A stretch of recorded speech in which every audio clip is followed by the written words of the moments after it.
దేవుని అతి పరిశుద్ధ నామానికి మహిమ కలుగును గాక. ఓ ఫర్ టుడే వాక్య సందేశాలు ప్రతిరోజు క్రమం తప్పకుండా మీరు వింటున్న దాన్ని బట్టి దేవునికి స్తోత్రం చెల్లిస్తూ ఉన్నాను. అలాగే ఈ ఓ ఫర్ టుడే వాక్య సందేశాలు వింటున్న మీ అందరికీ మహాదేవుడును మన రక్షణకర్త అయిన యేసుక్రీస్తు ప్రభువారి అత్యున్నతమైన నామంలో లైఫ్ చర్చ్ వైజాగ్ నుంచి మీకు శుభం తెలియజేస్తా ఉన్నాను. ఈరోజు కీర్తన గ్రంథం దావీదు రాసిన కీర్తన 20వ కీర్తన 4వ వచనం చదువుకుందాం.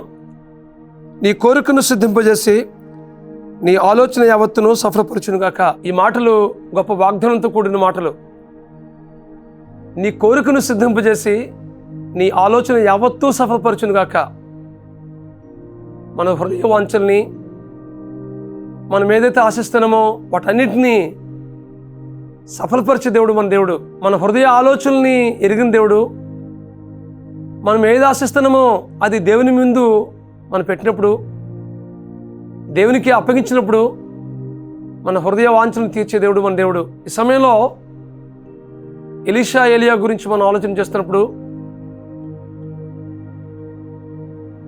ఏలియా ఆరోహణ కాక మునుపు ఎలీషా ఏలియా ఇద్దరు కలిసి గిల్గాల్లో ఉన్నప్పుడు, అలా ప్రయాణం చేస్తున్నప్పుడు ఏలియా ఎలీషాతో అంటున్నాడు, దేవుడు నాకు బేతేలుకి వెళ్ళమంటున్నాడు, దయచేసి నువ్వు ఇక్కడ ఉండు ఎలీషా, నేను బేతేలుకి వెళ్తానంటే యెహోవా జీవంతోడు నీ జీవంతోడు నేను విడువను అని ఎలీషా అంటున్నాడు. కాబట్టి అక్కడ ఉన్న బేతేలు వారు కూడా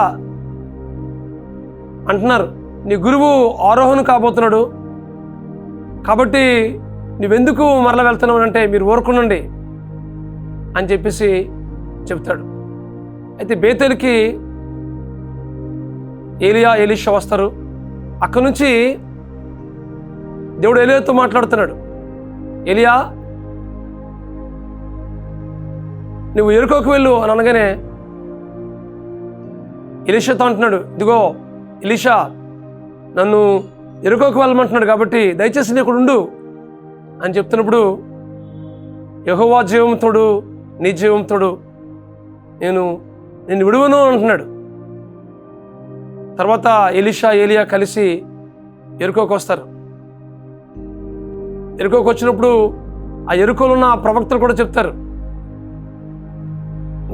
నీ గురువు పరమనుకు కొనుగోబడుతున్నాడు కదా, ఆ విషయం నీకు తెలుసా అన్నప్పుడు, నాకు తెలుసు, నేను ఎరుగుదును, మీరు ఊరుకోండి అని అంటున్నాడు. ఆ తర్వాత ఏలియా అంటాడు, ఇదిగో దేవుడు నన్ను యొర్దానుకి వెళ్ళమంటున్నాడు, దయచేసి నేను ఇక్కడ ఉండు అని చెప్పినప్పుడు ఎలీషా అంటున్నాడు, యెహోవా జీవంతోడు నీ జీవంతోడు నేను విడువను అంటున్నాడు. ఆ తర్వాత యొర్దానుకి వస్తారు.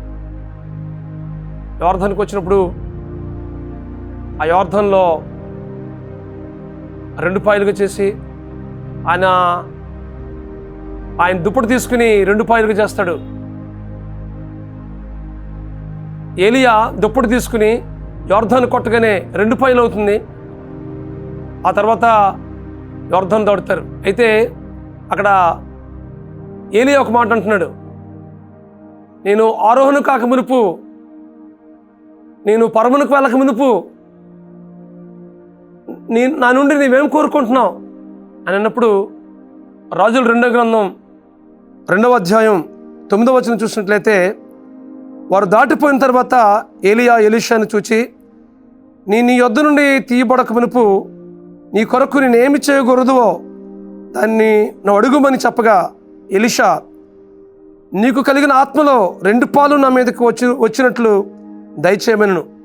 అంటే 2 ఆత్మలు నేను పొందుకోవాలి,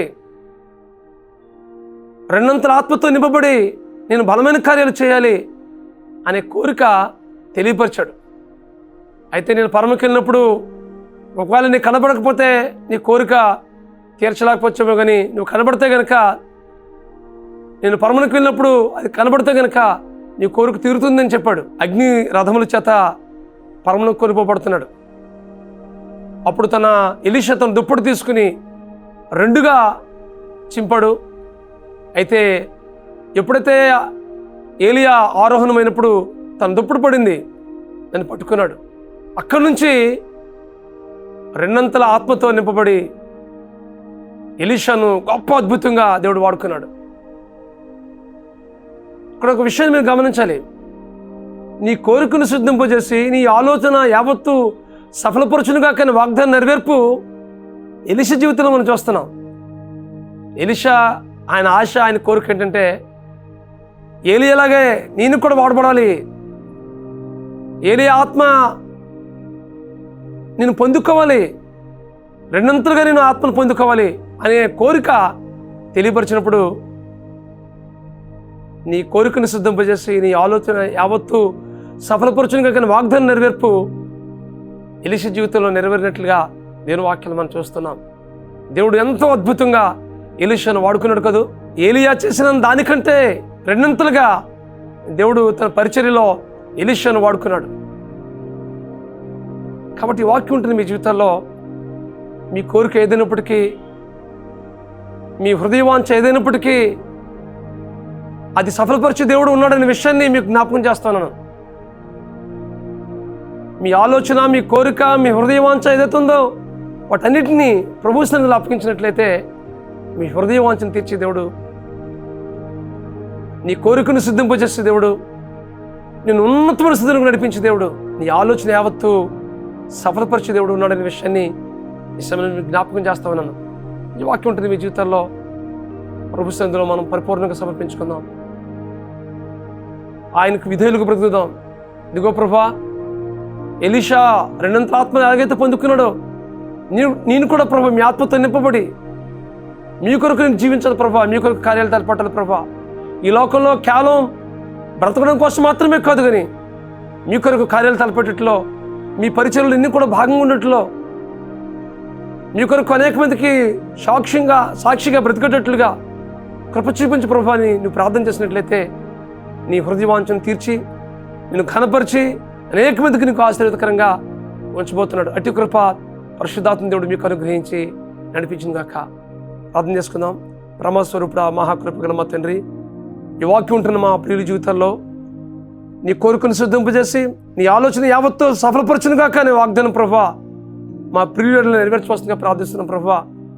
ఆనాడు ఎలీషా రెండంతల ఆత్మతో పొందుకున్నట్లుగానే ప్రభా మా ప్రియులు కూడా ప్రభా ఆత్మతో నింపబడి ఇదిగో ప్రభా ఆత్మీయ సంబంధమైన కార్యాలు తలపెట్టట్లో ఈ లోకంలో బ్రతుకుతున్నప్పుడు ప్రభా ఎలాంటి స్థితిగతులు ప్రభా వీరు కలిగి ఉండాలని ఆశపడుతున్నారో వాటన్నింటినీ ప్రభా మీరు సఫలపరిచి ఘనపరిచి ఉన్నతమైన స్థితిలో వీరిని నిలబెట్టమని ప్రార్థిస్తూ మీ కృపగల హస్తాలకు అప్పగించుకుంటూ మా ప్రభువును, మీ ప్రియ కుమారుడును, మా రక్షకుడునైనా యేసుక్రీస్తు నామములో ప్రార్థించి పెట్టుకుంటున్నాం తండ్రి. ఆమేన్, ఆమేన్, ఆమేన్. ఎలీషా రెండంతల ఆత్మలు పొందుకున్నట్లుగానే దేవుడు మీ ఆత్మీయ జీవితంలో, మీ కుటుంబంలో, వ్యక్తిగత జీవితంలో మీ కోరికను సిద్ధింపజేసి మీ ఆలోచన యావత్తు సఫలపరచట్లో పరిశుద్ధాత్మ దేవుడు సహాయం చేసి నడిపించును గాక. God bless you friends. Have a wonderful day.